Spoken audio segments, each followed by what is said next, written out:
ಯಾಕಂದರೆ 3 ತಿಂಗಳಿಂದ ನಮ್ಮ ಮನೇಲೆ ಮಾಡಗು ಅಂತ ಹೇಳಿ ಅವರು ಕೇಳಂಥದ್ದು. ನಾನು ಆಯ್ತು ಕಾರ್ಯಕ್ರಮ ಕೂಡ 3ನೇ ಸಭೆ ನಮ್ಮ ಮನೇಲಿದೆ ಆಗ್ತದೆ. ಕಾರಣ ಎಲ್ಲ ಕುಟುಂಬಗಳ ನಮ್ಮ ಮನೆ ಕರೆಸಿದ್ದೆ. ಅವರಿಗೆ ಒಂದು ಉತ್ತಮ ರೀತಿಯಲ್ಲಿ ಅವರನ್ನು ಆಧರಿಸಿದಂಥ ಒಂದು ಭಾಗ್ಯ ನಮಗೆ ಸಿಕ್ಕಿದೆ. ಮೊದಲಾಗಿ ಅದು ನೀವು ನಮ್ಗೆ ಕೊಟ್ಟಂಥ ಒಂದು ಸೌಭಾಗ್ಯ ಅಂತ ನಾನು ಮೊದಲು ತಿಳ್ಕೊಂಡೆ. ಈಗ ಸಂಪರ್ಕ ಸಭೆ ಆರಂಭ ಆಗಿದ್ದು.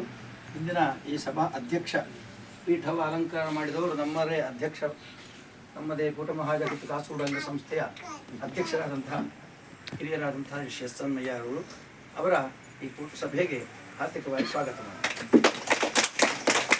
ಅದೇ ರೀತಿ ನರಸಿಂಹ ಮಾಸ್ಟರು ಅವರು ಕೂಡ ಈ ಸಭೆಯಲ್ಲಿದ್ದರೆ ಅವರನ್ನು ಕೂಡ ಹಾರ್ದಿಕವಾಗಿ ಸ್ವಾಗತ ಮಾಡ್ತೇವೆ.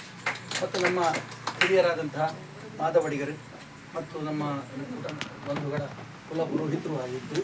ಅವರನ್ನು ಕೂಡ ನಮ್ಮ ಹಿರಿಯ ಅಣ್ಣ ಬಾಲಣ್ಣ ಇದ್ದರು, ಮತ್ತು ಕೃಷ್ಣಣ್ಣ ಇದ್ದರು. ಒಬ್ಬೊಬ್ಬರ ಪ್ರತ್ಯೇಕ ಭಾವ ಇದ್ದರು, ಒಬ್ಬೊಬ್ಬರನ್ನು ಪ್ರತ್ಯೇಕವಾಗಿ ಮಾಡಂತಲೇ. ಆದರೂ ಕೂಡ ಎಲ್ಲರನ್ನು ಕೂಡ ಈ ಸಭೆಗೆ ನಾವು ಕೇಳೋಂಥ ಪ್ರಕಾರ ಬಂದು ನಮ್ಮನ್ನು ಸಂತೋಷಪಡಿಸಿದ್ದು, ನಿಮ್ಮೆಲ್ಲರನ್ನ ಸ್ವಾಗತಿಸಿದ್ದು ಮುಂದಿನ ಕಾರ್ಯ ನಡೆಸಿಕೊಡೋದು ಅಂತಲೇ ಅಧ್ಯಕ್ಷರು ಕೇಳಿ.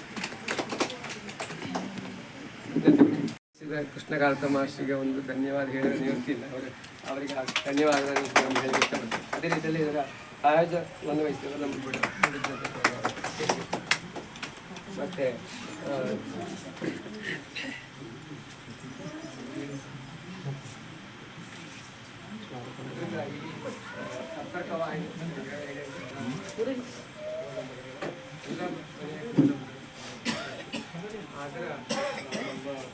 ಬಿಡುಗಡೆ ಮಾಡಿ ಮೊದಲ ಪ್ರತಿಯೊಂದು ಅತಿಥಿಗಳಿಗೆ ಪ್ರತಿಗಳ ಕೊಡೋದು.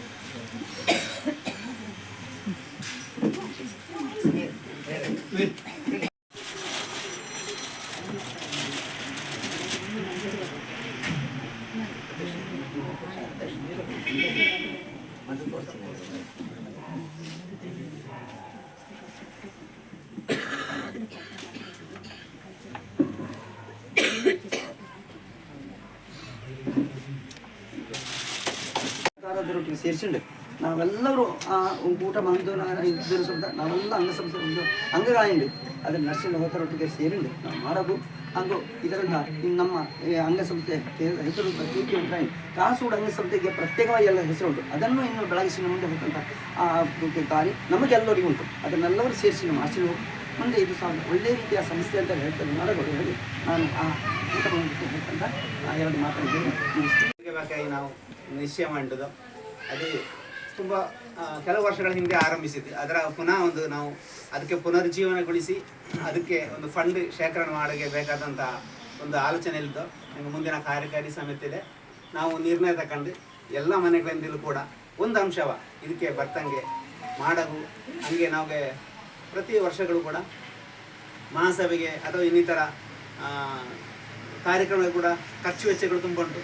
ಅದರ ಮನಗಂಡು ಒಂದು ಮನೆಯಿಂದ ಒಂದು ನಿರ್ದಿಷ್ಟ ಸಂಖ್ಯೆ ಕೊಡ್ತಂತಹ ಒಂದು ಬೇಡಿಕೆ ಇಡ್ತಂತಹ ಒಂದು ಆಲೋಚನೆ ನಾವಿದ್ದು ಹಾಗೆ ಎಲ್ಲರೂ ಕೂಡ ಅದಕ್ಕೆ ಸಹಕರಿಸಲು ಆ ಆರೋಗ್ಯ ಐಶ್ವರ್ಯ ಕರಣದಲ್ಲಿ ಪ್ರಾರ್ಥಿಸಿದ್ದು ನನ್ನ 2 ಮಾತುಗಳಿಂದ